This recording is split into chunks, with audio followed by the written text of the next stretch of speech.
So, ito, ganun daw. Physical possibilities must align with the principles of physics such as gravity or thermodynamics. Tapos next, meron tayong empirical evidence. Di ba? Empirical evidence. These scenarios, di ba, are supported by observations and scientific understanding. Tapos next, meron tayong, anong basa dito? Causality daw, di ba? Cause and effect, di ba? Cause and effect relationships must hold true. So, titingnan natin to sa mga example natin. To. Humans cannot fly unaided due to gravity. Di ba? Kasi yung laws of gravity natin and our biology daw is nagpe-prevent na makalipad tayo. Sa ano lang yun, sa X-Men, di ba? May lipad. Ayan. Tapos next meron tayong patayang ingay ng aso ko. So, example 2 daw. Meron tayong perpetual motion machine. Di ba? Imposible daw. Bakit? Kasi, di ba, one that operates without energy loss violates the laws of thermodynamics. Di ba? Ibig sabihin, imposible talaga siya. Di ba? Next, meron tayong, ito, time travel contradicts known physical laws. Bawal daw tayo mag-time travel. Sa ano lang daw yun? Avengers Endgame daw lang yun. Bakit?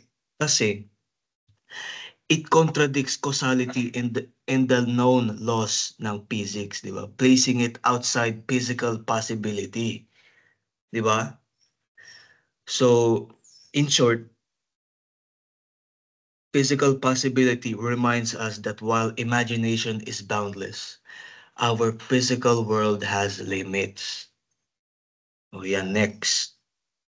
Ano na ata to? Next presenter na. Thank you.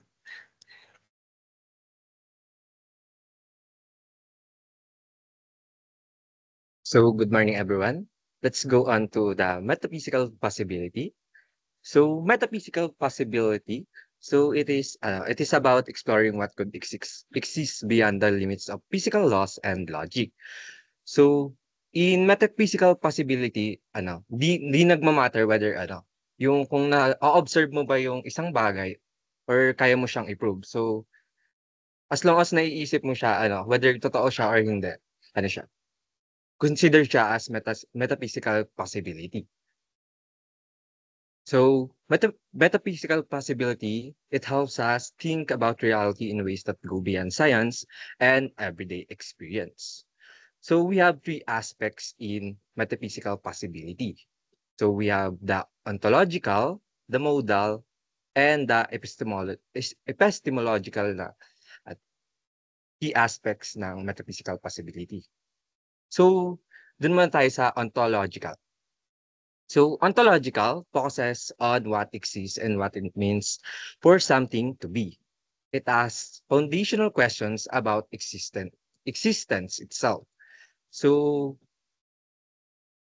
ang possible example nito are, hindi. For example is, could a universe exist without space or time? So, this question explores the most basic ideas of existence and whether space and time are necessary for a universe. So next, we have the modal. So sa modal, it studies what must happen or yung necessary na dapat mangyari. So what could happen, yung possible, and what might not, what or what might happen or what might not happen in reality. So it look at different ways. It look at different ways on kung paano ba mag-o-occur yung isang pangyayari or isang event. So, for example, meron bang place na kung saan di magwo-work yung mathematics or science, may mga ganong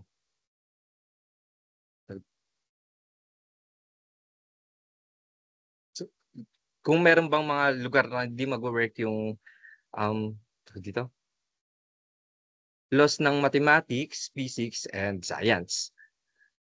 So, let's go to epistemological. So, epistemological, it focuses on how we understand and know reality. It asks what humans can know and what may always happen, what may what may always remain beyond our understanding. It explores the relationship between the limits of human knowledge and the vastness of what might exist. So, ang example nito is, can we fully understand what consciousness is, or are there limits to how much we can comprehend about ourselves and the universe? So, this could include questions about whether some of aspects of reality are fundamentally unknowable. So, ang isang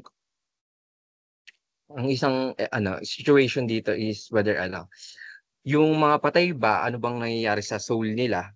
Whether kung hindi, I mean yung 'pag namatay ba ang isang tao, yung consciousness niya saan ba napupunta? Basically yun. Hindi natin alam kung ano ba talaga nangyayari after mamatay ng isang tao, sa consciousness niya. Whether alam alam niya ba kung namatay siya or hindi. So, for further examples, we have the alternate realities or parallel universe. So, as the example suggests, could there be a universe where time moves backwards, or where everything happens randomly without cause and effect? So we have free will versus determinism. So free will versus determinism, ano siya? It is about whether we truly make our own choices or if everything is already decided by past events. So it explores how much control we have over our actions and whether the idea of choice is real or an illusion. Then we have the nature of consciousness. So in metaphysics, so it explores whether consciousness is a basic part of the universe or just a result of how our brain works.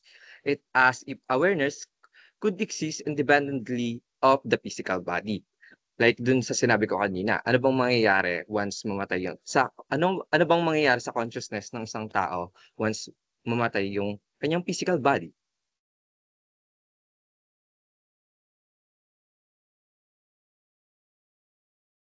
So let's go to the interconnection between possibilities. So we have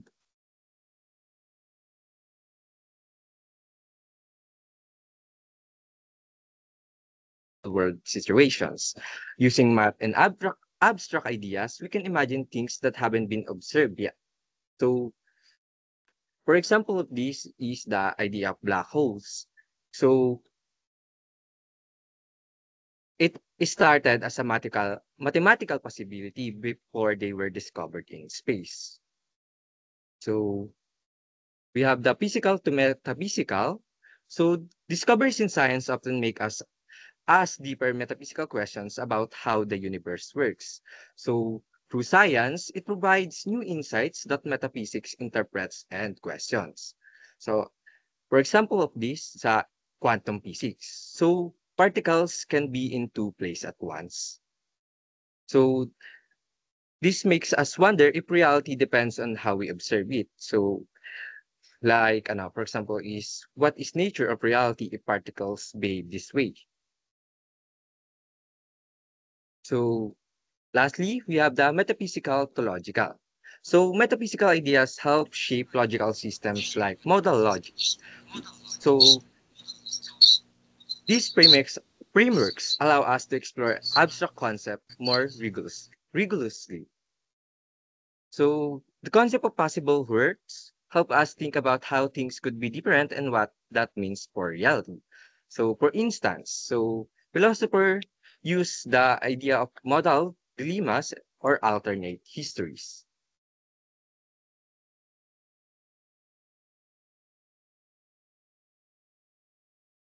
Now, let's go on the physical implication of possibilities.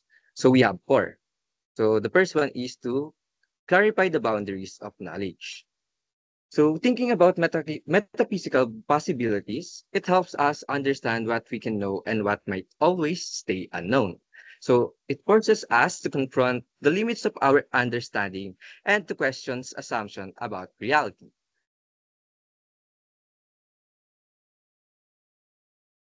So, for example of this, so we can imagine a universe with completely different laws of physics, but we may never have a way to prove it exists.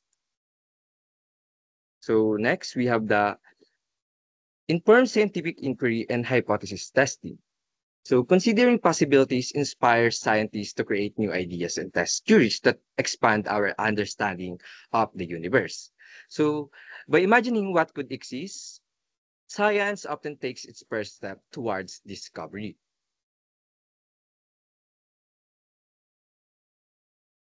Next, we have the encourages critical thinking and philosophical discourse. So, exploring metaphysical ideas pushes us to think deeply and question what we believe is true. It invites us to question our assumption and consider alternatives. So, an example of this is whether mm, the theory of the universe might be a computer simulation. It makes us rethink what reality really is and how we define it. Lastly, we have to provide insight into the human condition and existence. So, thinking about metaphysical possibilities, it helps us reflect on life's big questions, such as why we are here and what might happen after our death. So, these questions often connect to our personal beliefs and values. Next speaker, please.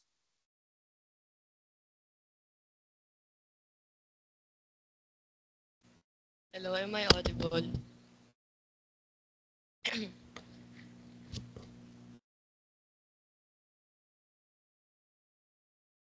Yung presentation.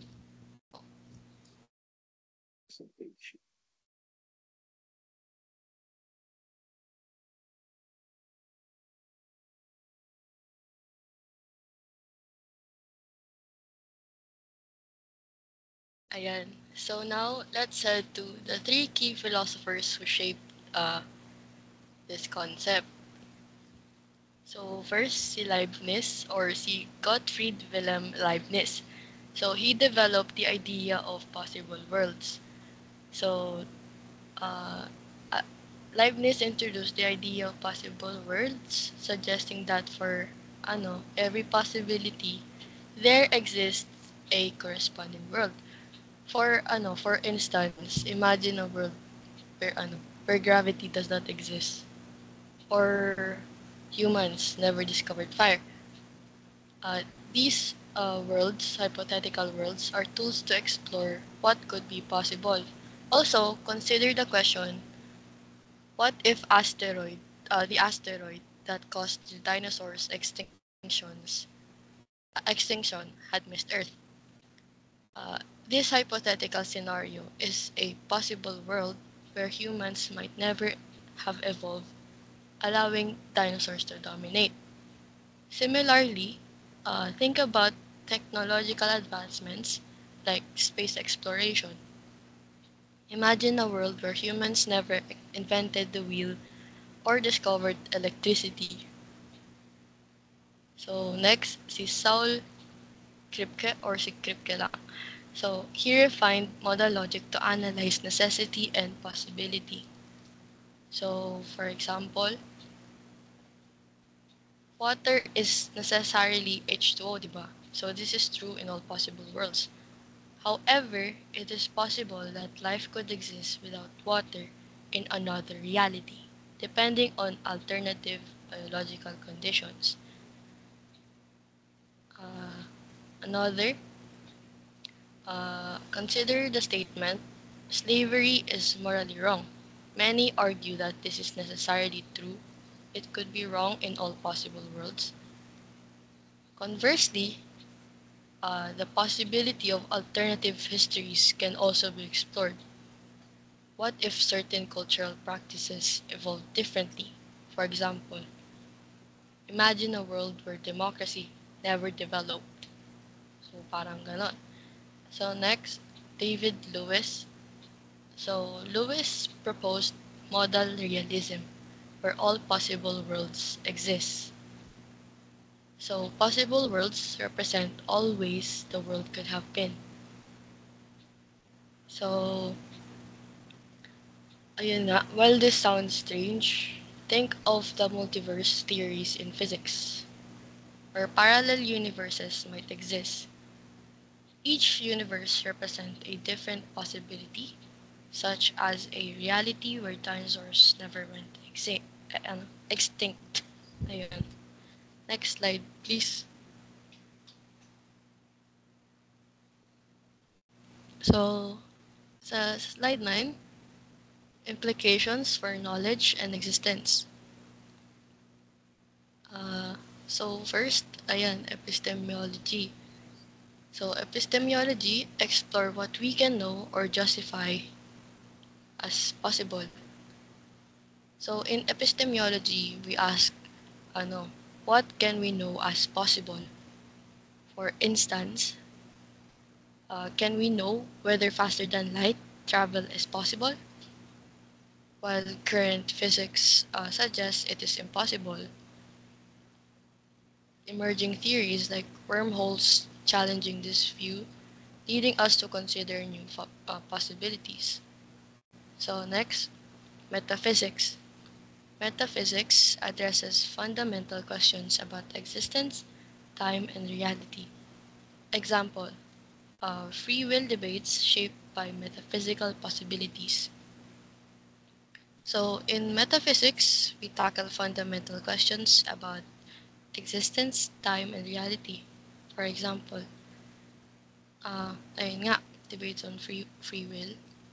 So, if every action you take could have been different under certain conditions, does that mean you truly had free will? Or imagine someone deciding to take a job over another. The idea of alternative possibilities help us understand freedom and choice. So, next slide, please.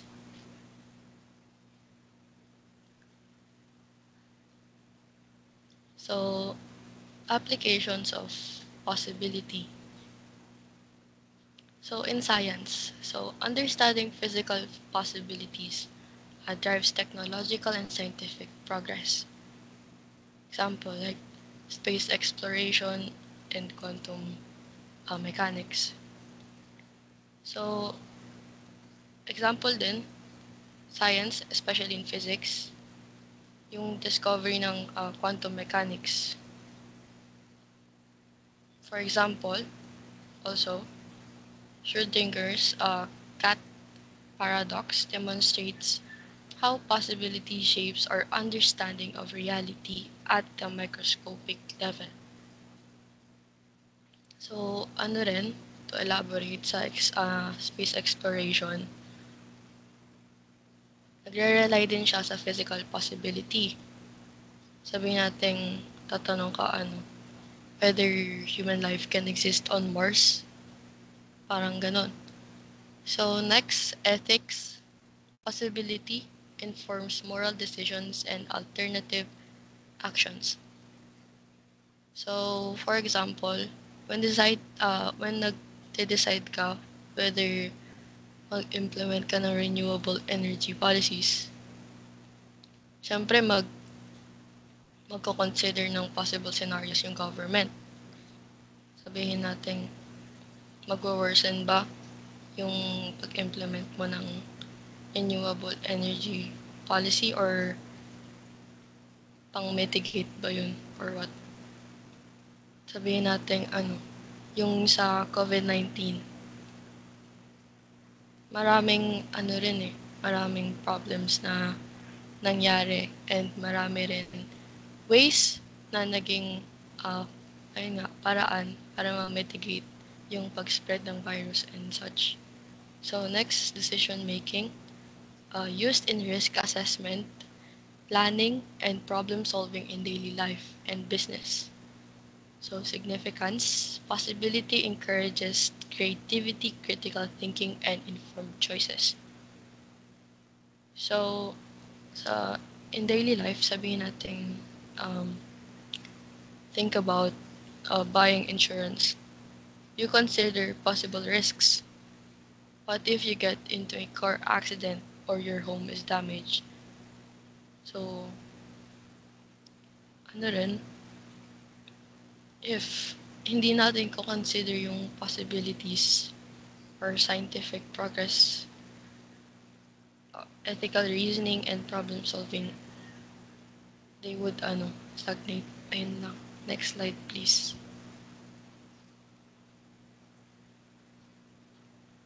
So, for summary, possibility, through its logical, physical, and metaphysical types, helps us explore the limits of reality and knowledge.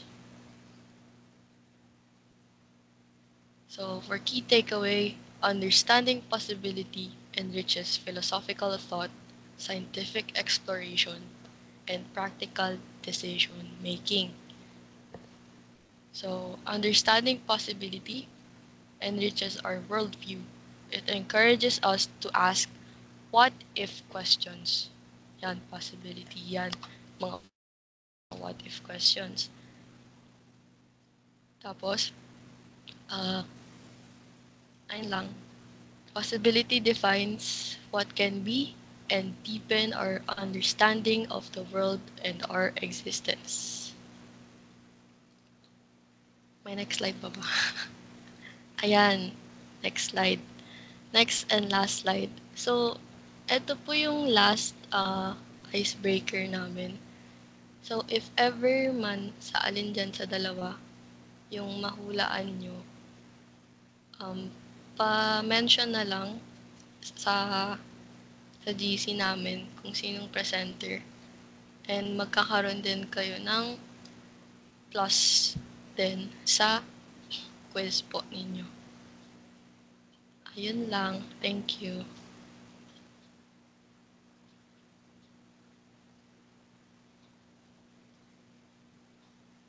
Thank you so much, Patrick, Nikki, and Jeff. Just to add on, no, pakibaba nga po muna yung share screen.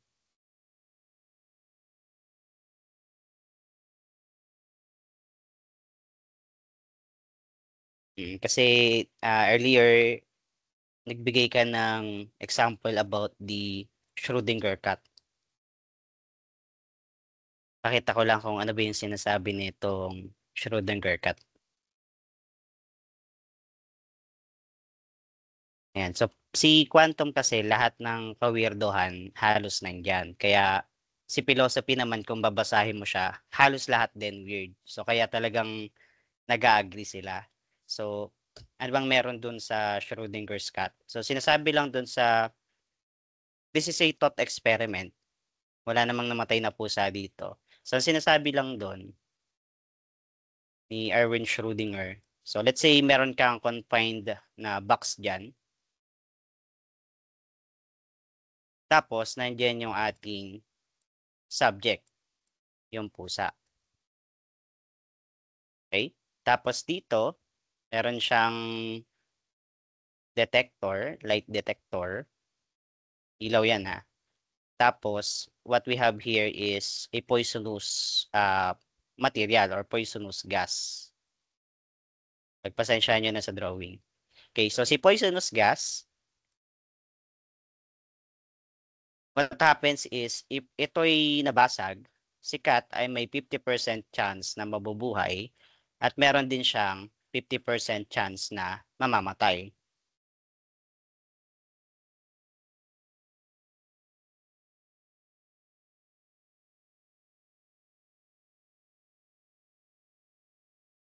Okay, so what happens, after niya ma-confine, para ma-secure na yung pusa lang yung makakalanghap nung poison, mangyayari ay i-break nila itong glass. So that means, mapifill out na ng gas. So gawin natin siyang dilaw. Etong confined box. Tapos, etong detector, saka siya ngayon iilaw. Okay, pag umilaw na yan, that means basag na yung poison, nalanghap na to ng cat. And the idea is, hanggat hindi mo binubuksan itong confined box, yung pusa is either dead or alive. Or hindi siya, both dead or alive. Both dead and alive. Yun yung kanyang status. Yan yung status ng superposition. Now, once na i-open mo, saka mo lang marirecognize if buhay ba talaga yung pusa or patay talaga yung pusa. Yun siya. But the idea na hindi mo pa binubuksan yung box, that's the time na masasabi nating the cat is both dead or dead and alive. So yan yung sinasabi ng Schrödinger. And nabanggit din yung sa may particles, no? Si duality. So not just light, yung may wave and particle in nature, even yung ating electrons. Pati yan ay nagbe-behave ng duality. So, ano nga bang pinagkaiba ng dalawa? Pag sinabi nating particle, biglang nag-quantum, no? Pag sinabi nating particle, so let's say ito yung origin, tapos 1, 2, 3, 4, 5, we can localize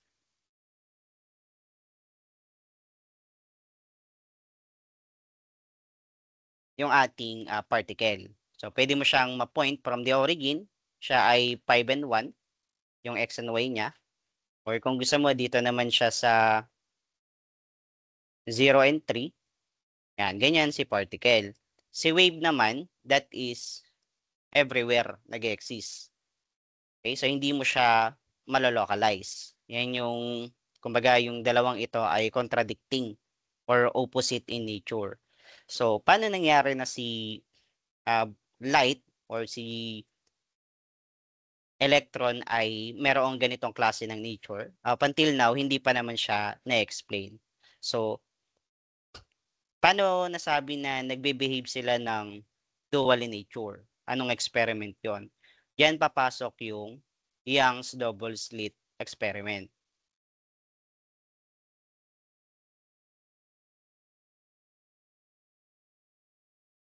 So that means, let's say meron tayong electron, tapos ito yung slit.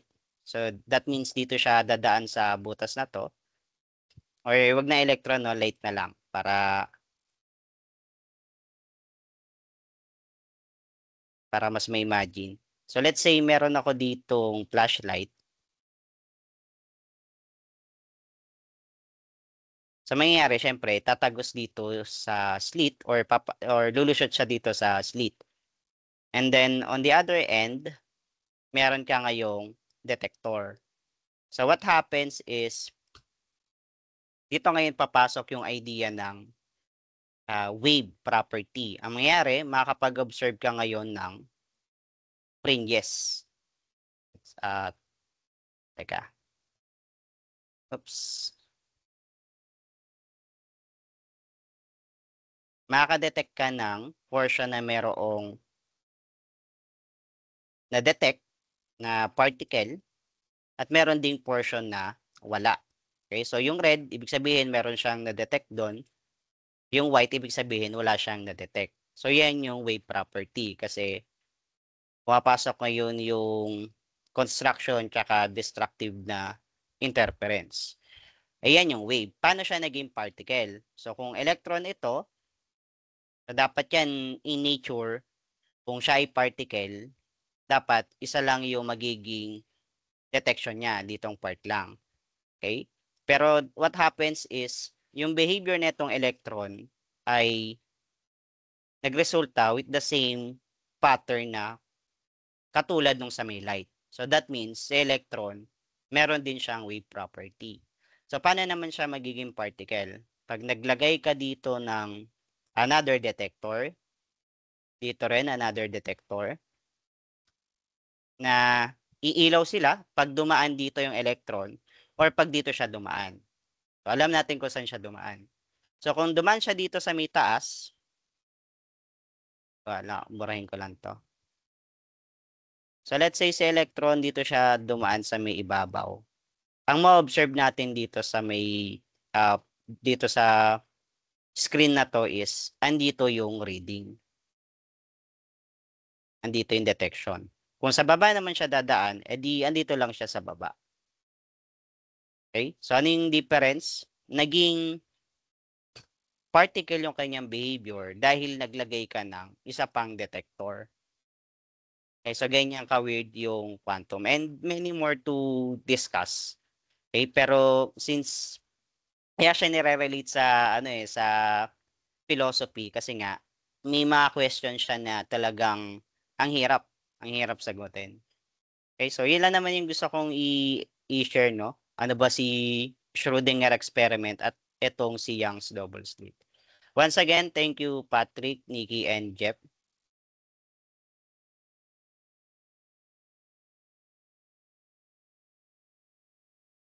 Balik po tayo dun sa ating presenter ng presupposition and confirmation bias. Nandito na po ba sila?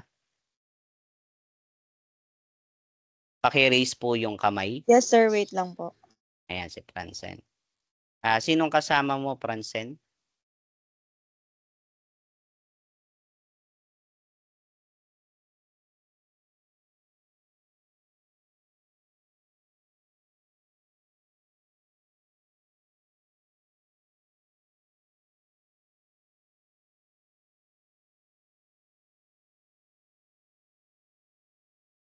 Si Gozen po. Tsaka, wait lang po.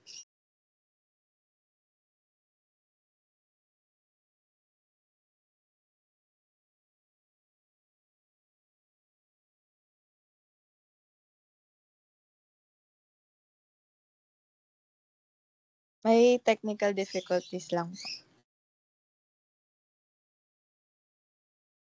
Okay, thank you. So that means, dugtungan ko na lang yung kwento nung Schrödinger, no? Ano ba yung pinaka-physical essence niya? Halimbawa si Francen or sino bang absent? Si Tere. Halimbawa si Tere, wala siya. So si Tere, possible siya na nasa PUP, possible na nasa US, possible siyang nasa Mindanao, and so on. Unless magpakita siya sa screen, tapos pakita niya kung nasa, or state niya kung nasan siya.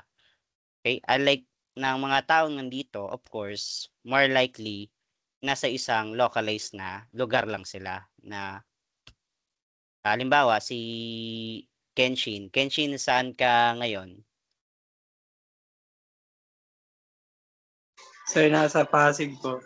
Okay, so si Kenshin ngayon ay nasa Pasig. So, may eliminate na yung possibility na nasa SM Santa Mesa si Kenshin and so on. So, sinasabi doon, unless gumawa ka ng measurement, anything is possible. So, ganun si quantum. Okay, wala pa ba, Miss Red? Naubusan na ako ng kwento rito. Ito na po. Papa-share ko na po yung screen.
Okay, ayan na po. So, good morning, everyone. So, this theory topic is for topic number 7, which is all about presupposition and confirmation bias. Next slide, please. So, presupposition happens when something is assumed to be true in a sentence without being directly stated. It is the background information that we usually take for granted when we communicate. Here's an example so you can better understand it. So here's a sentence: her brother is a doctor, which presupp- which its presupposition is she has a brother. So kahit naman hindi siya sinabi na meron siyang brother, makikita naman natin sa sentence na yung brother niya is nag-exist. So another example is, for example, ako, um, I study chemistry for engineering, which may mean na yung major ko is engineering, since chemistry for engineers is a subject for engineering majors. So next slide, please. So here are the key features of presupposition. One is presupposition triggers. These are certain words or structures in a sentence that creates presuppositions like again or regret. Yung sa again, pag sinabi nating again sa sentence, ibig sabihin is nagawa na natin siya or nangyari na before. And yung sa may regret naman is it assumes na meron tayong ginawang action na yun, nire-regret natin. Second one is projection. It is a presupposition that usually stick around even in more complex sentences. So here is an example. If I stop smoking, I will feel better. So, ibig sabihin nito, yung speaker is nag-i-smoke currently. Since nasa present tense to, and yung I will feel better na sentence is nasa future tense. Next slide, please. So third is cancelability. So presuppositions can sometimes be denied or ignored if the speaker clarifies it. So for example, I thought her brother was a doctor but she doesn't have a brother. So katulad sa kanina kong example, ito yon, connected siya dito. So yung speaker is sinasabi nung recipient na parang akala ko yung kapatid niya is doctor pero wala naman pala siyang kapatid. So yun, kina-cancel niya yung unang statement na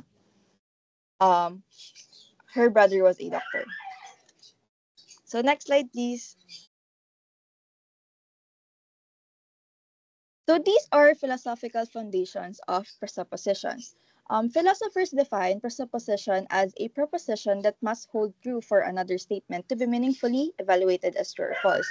Without the presupposition being satisfied, the statement's truth value cannot be determined. So first is yung kay Strawson. He proposed that presuppositions are necessary conditions for evaluating the truth or falsity of a statement. So for example, I said na the King of France is bald. Ina-assume nito na there is a King of France. May nag-exist na King of France. So if this presupposition fails, for example, there is no King of France, the statement cannot be assigned a truth value. It is neither true nor false. This emphasizes that such failures lead to a lack of meaning rather than falsity. So yung kay Strawson is lack of meaning siya kapag hindi nagbe-make sense yung statement mo. Next slide, please. Yung kay Bertrand Russell naman, he disagreed with Strawson's approach. And he argued that statements with failed presupposition should simply be treated as false. For example, yung kanina, the King of France is bald would be outright false if there is no King of France. Since, paano mo masasabing the King of France is bald kung hindi siya nag-exist? So yun, yung approach ni Russell is it aligns with principle of logical positivism where statement must conform to logical criteria for evaluation. Next slide, please. Bale later pala, mas i-highlight ko yung difference ni Strawson tsaka ni Russell. So yung sa pangatlo naman is kay Collingwood. He introduced the idea of absolute presuppositions, which are foundational assumptions in discourse that cannot be evaluated as true or false.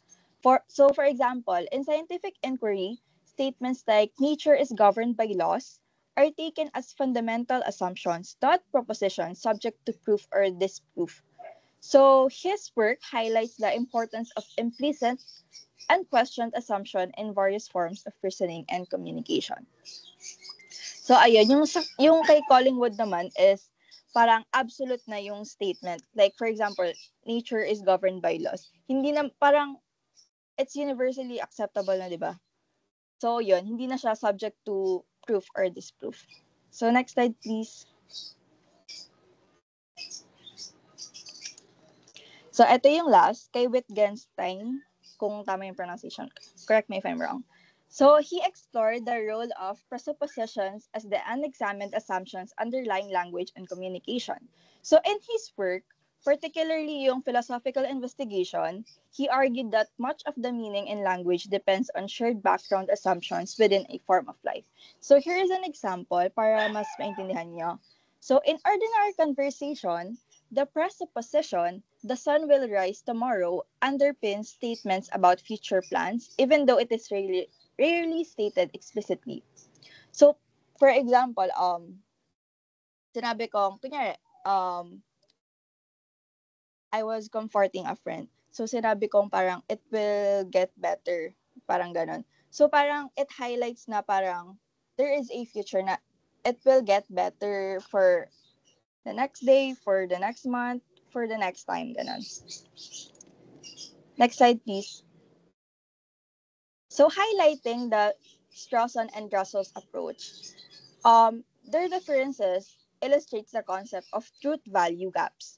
Situations where a statement cannot be meaningfully assigned a truth value. So yung kay Strawson kasi, he advocated for gaps, na merong mga gaps lang sa mga statements. Whereas yung kay Russell naman, he sought to eliminate them by treating failed presupposition as falsehood. So yung katulad kay Nina, kay Strawson, sinasabi niya lang na lack of meaning kapag hindi nag-make sense yung sa statement. Pero kay Russell, sinasabi niyang falsity na agad yun. Next slide, please. So moving on, we have here linguistic models of presupposition. So first is semantic models. Presuppositions are part of the sentence's meaning. So for example, ito, she went there again. So merong word na again, ito yung sinabi ko kanina na parang trigger. It assumes that she went there before. So pag sinabi mong again, di ba, ibig sabihin parang nangyari na yun sa'yo, nagawa mo na yun before. So parang it may be a second time around, third, or yun. So second is pragmatic models. It depends on conversation's context and what the speaker thinks the listener already knows. So for example, I need to pick up my car. This assumes that I have a car. Or pag sinabi kong I am reviewing for an exam. This assumes na I will have an exam. So next slide please. Last but not the least is dynamic models. These presuppositions can change or evolve in conversation based on what the speaker said. So for example, I said, if Jane has a cat, she will bring it. So, nagdedepende siya sa sentence rather. So, if may dinala si Jane, ay, mali. If merong cat si Jane, dadalhin niya yun.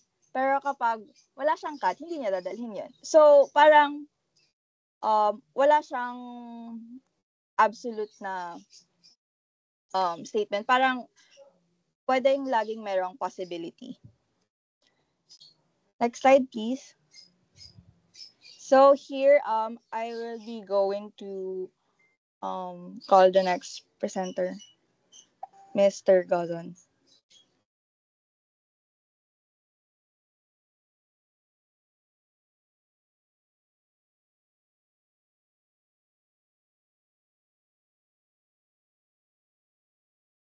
Hi, so, ayun, narinig naman natin yung report ni Red. Now, I'm going to discuss naman yung mga key properties that we need to know in suppositions. So for the first one, it's called conventional content. And again, presuppositions often arise from specific lexical items or grammatical structures So, again nga, yung presuppositions, it is an implicit referral sa mga grammar sa ginagamit natin or sa mga sentence sa ginagamit natin. And for this conventional content, meron kaming dalawang structure na nailist. So, for the referential expressions, it implied the existence of a referent. So, the example here, Jane stopped coughing. So, we presuppose na umuubo si Jane kaya sinabi natin na nag-stop siyang umubo. And then you have a change of state predicates and this presuppose a prior state. So yung example dito, the painting fell off the wall. And again, dahil nga pinapresuppose natin na meron siya, yung state niya before is nasa wall siya, kaya siya nahulog. So, yung second property namin here is conversational inferences. So, presuppositions may also rise from conversational context, and this includes cancelability. So, presuppositions can be overridden by other contexts. Example, perhaps his dog died. And again, this cancels the assumption that yung person na tinutukoy dito ay merong dog. So next, scalar implications, and this works similarly to the presuppositions. So example, maybe he's waiting for a friend, and again, this does not necessarily exclude the possibility na meron siyang madaming friends on this speculative context. Next slide, please. So yun, meron kaming universal patterns across languages. So this well explain that the presuppositions tied to its structural properties appear universally across languages. Example, for English, Jane stopped singing. Sa Tamil, equivalent siya ng change of state as it predicates presuppose the same prior state. So this concludes that this consistency supports conversational, rather than purely lexical basis for presuppositions. Sorry. Next slide. So other examples of conversational properties of presupposition. So, yung referential expression and existential presuppositions, yung example dito, I need to pick up my car from the mechanic. So, we presuppose that the speaker has a car. Again, it implies that we have the ownership without explicitly stating it. And example naman sa change of state predicates, sabi dito, John stopped smoking. So, pinapresuppose natin that John used to smoke. So, example again here, that the glass broke and we are presupposing that the glass is intact before breaking. So, yung mga verbs na ginamit dito like stop and broke implies na yung referent natin has a prior state before siya masira. So next, another example naman sa cancelability of presuppositions. Example, perhaps his dog died. So we are presupposing that yung tao, yung man, had a dog. And this cancel the speaker's lack of knowledge makes the presupposition unreasonable considering we're talking with the speaker's perspective. Another example for a scholar implication analogy, maybe he's waiting for a friend. So we're canceling this utterance as we does not include exclude multiple friends in this speculative context naman. So next slide. So that will be it. I'll be having my friends to explain further with confirmation bias naman.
Hello po, rinig po ako.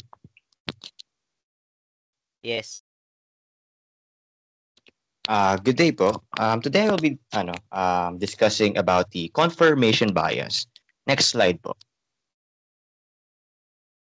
So, what do you mean by confirmation bias? Confirmation bias is a cognitive phenomena where individuals favor information that aligns with their existing beliefs, while disregarding or undervaluing evidences that contradicts them. This bias influences how people gather, interpret, and recall information, often leading to reinforced preconceptions and resistance to a new perspective. It is the people's tendency to process the information in a way that aligns with their existing beliefs often unintentionally. This bias influences decision making and leads to disregarding information that contradicts their view. Such beliefs may include expectations about the situation and predictions about an outcome. These tendencies become even stronger when the issue is personally significantly or highly relevant to them. In simple terms po, is confirmation bias is a way na nagko-confirm ka sa sarili mong opinion or rather something that you believe in. So that's why it's bias. So mainly, ang kinakampihan mo lang dito is your own point of view. Tapos, disregard mo na yung iba. Not unless yung something na disregard mo or rather binabias mo is yung yun ang you believe in to be your own belief. Next slide po.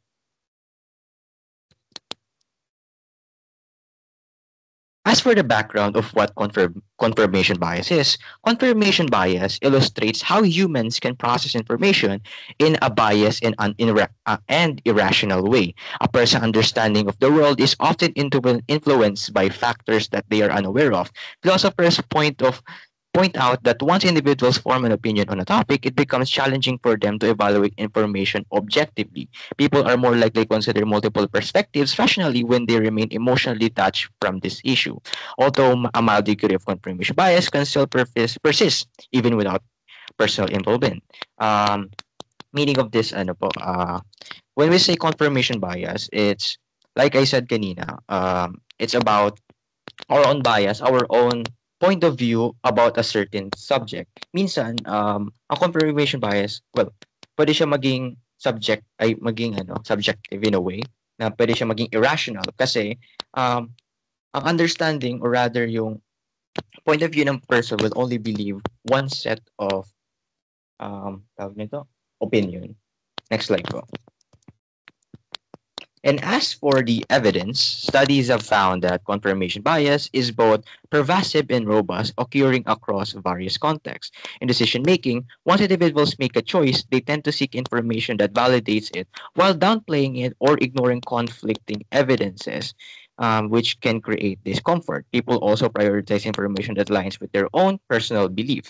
Research on my side biases shows that individuals are better at generating and recalling arguments that support their own stance on controversial issues compared to opposing viewpoints. However, when explicitly prompted by researchers, people can generate arguments against their beliefs. This suggests that this issue is not lack of ability, but rather a lack of motivation to consider opposing perspectives. This is similar to pragmatism that, in a way, you only see your own opinion or rather your own stance as the truth and disregarding anything else. This evidence also shows that while there are facts that may contradict or against your viewpoint, um, some people, especially those emotionally attached, will most likely prioritize their own belief rather than others, not unless they're the ones that defending the contradicting side.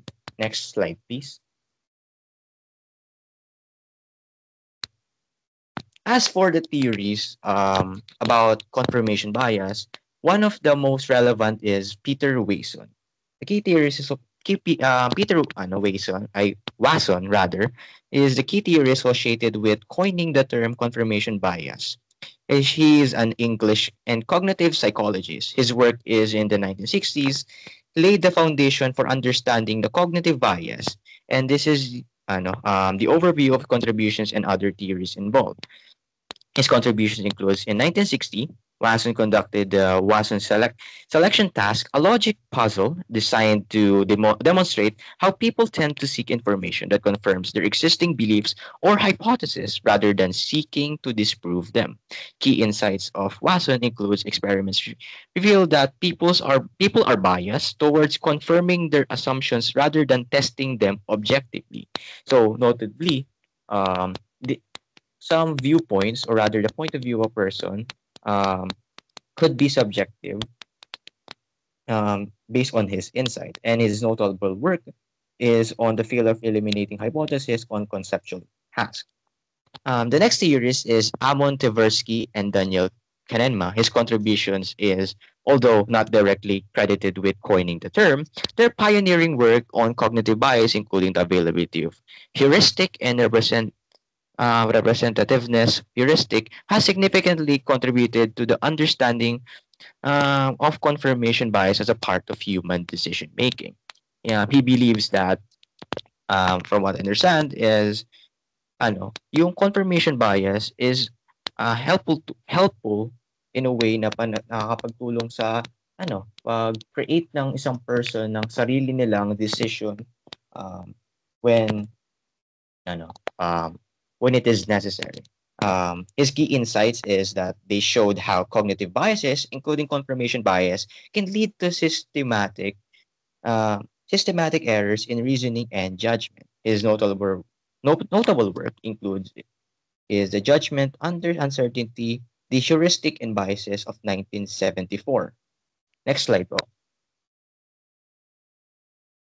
Other influential theories and researchers that coined confirmation bias is one, Leon Festinger. His relevance includes Festinger's work on cognitive dissonance in the 1950s overlap with confirmation bias. He demonstrated that people seek consistency between their beliefs and actions, and will selectively focus on information that reduces dissonance. His notable work is A Theory of Cognitive Dissonance. And another is Raymond Nickerson. His relevance is Nickerson provided a comprehensive review of confirmation bias, emphasizing its ubiquity and its impact across different domains. His notable work is Confirmation Bias, an ubiquitous phenomena in many guises in 1998. Next slide po. As for the features of confirmation bias, we have four. These are selective information gathering, bias interpretation, memory recall, and resistance to contradiction. Um, what we mean by selective information gathering is that individuals prefer preferred to seek out information that supports their existing beliefs. Meaning, um, if we have a certain belief on a certain situation or rather condition, we tend to prefer to seek out information that is relevant to what we believe in or what we stand for rather than the opposing side. So that's why in some cases we become biased at this point. As for the second is bias interpretation. Bias interpretation means that ambiguous evidence is interpreted in a way that favors one's preconception. Like I said before, if we have a certain belief on a certain situation, we tend to be ambiguous in terms of evidence because we only favor what we believe in or what we stand for. Next is the memory recall. Memory recall is people are more likely to remember information that aligns with their beliefs and forget contradictory data. Um, like the two, uh, like the two beforehand, memory recall is like ang naalala lang natin na information is something that most likely will kasang-ayon sa ating belief rather than yung sa opposing side. And as for the resistance to contradiction, contrary evidence is often dismissed or unvalued, reinforcing its existing beliefs. This is like pragmatism, wherein we disregard the beliefs of others, and we focus on what we believe in. Therefore, we find relevant information that confirms to our beliefs. Next slide po. And as for the types of confirmation bias, we have three: bias search for information, bias interpretation, and bias memory recall. Search for information is the actively seeking out information that supports one beliefs while avoiding opposing information. This is similar to yung kanina, yung sa teachers, wherein as a, for example, a debater, as a debater, we seek out information that will more likely help us to stand, or rather give out strong information that will na makakatulong sa pagpalakas ng stand or yung paniniwala natin. Next is the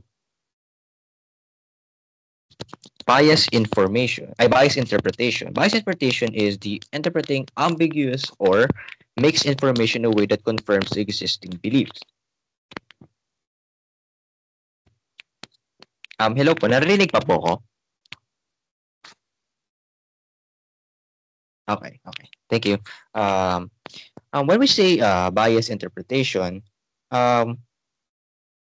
we only interpret information that we found that will more likely confirm to our belief rather than what others believe in. So medyo nagkaka-conflict doon sa part na yun, which makes interpretation ambiguous or mixed information. And as for the bias memory recall, remembering information that supports one's beliefs more readily than information that contradicts them. This is similar to the features of memory recall na nagiging bias tayo sa information that we found because we only yung information natin only supports to our beliefs. So medyo hindi tayo nagko-confirm sa belief ng ibang tao. Next slide po. Ibang na po. I will pass my to another speaker po. Thank you.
Hello, Mike. Test narinig po ba? Yes. An example of confirmation bias. Consider an individual who believes in particular health supplemental effectiveness. They may focus on testimonials and studies that praise the supplement while ignoring or dismissing scientific research that questions its efficacy. This selective attention reinforces their belief in supplements benefits despite credible evidence to the contrary. An example nito is halimbawa, nung COVID-19, merong mga anti-vaxxers, di ba? Mga ayaw magpa-vaccine kahit alam naman nating makapagligtas ito ng buhay. Kasi daw, pinaniniwalaan nila yung mga articles na nagsasabing may mga masasamang side effects daw to. Cause of confirmation bias. Cognitive consistency. Humans prefer consistency between their beliefs and new information. Conflicting evidence causes discomfort. Motivated reasoning. People seek out information that supports their goals, desires, or emotions.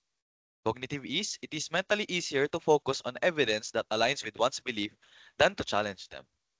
Selective exposure refers to the filtering of information, which means that the individual avoids all challenging or contradictory information. Selective perception, the individual observes or is exposed to information that conflicts with their standing beliefs, yet somehow tries to manipulate that information to affirm their existing views. May pattern naman po dito na nakita natin na ang mga tao ay ayaw ng bagong impormasyon or ayaw nila na challenge yung sariling informasyon na pinaniniwalaan na nila existingly. How confirmation bias shapes judgment. 1. Cognitive heuristics and biased judgment. Confirmation bias can be considered as part of wider tendency to rely on cognitive heuristic mental shortcuts that allow individual to make decisions despite the loss of reliability. Establishing a base in this scenario serves as heuristic that leads to biased possibilities. Like nung una ko sinabi, may mga tendency nga yung mga tao na maniwala sa mga informasyon na pre-existing na pinaniniwalaan na nila. Like ayaw nilang maiba yung informasyon na yun or ma-challenge yung informasyon na yun. 2. Judgment in legal and negotiation context. In the context of legal decision-making, confirmation bias plays a big role in how judges or jurors might be influenced by the first piece of information they hear about a case. If a prosecutor or defense attorney introduces information early that aligns with their position, the jurors may subconsciously look for evidence that supports that narrative, dismissing evidence that might contradict it. Parang gamitin natin yung example yung Suits, although hindi siya accurate, merong mga scenes na yung halimbawa sa may scene nung yung bida, parang inexplain niya sa jury, tas parang yung jury, pinaniwalaan agad nila. Kahit hindi naman ayun yung full evidence at ayun yung full context. Ayun kasi yung unang binigay na information at ang cognitive bias nila parang nag-push sa kanila na humanap ng iba pang evidence na suportahan yung unang evidence na binigay. Ito po yung references na ginamit po namin sa presentation na po ito. Thank you for listening po. That's all.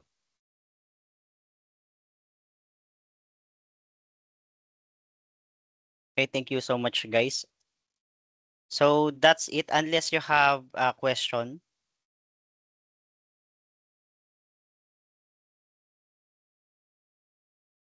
Stop na natin recording.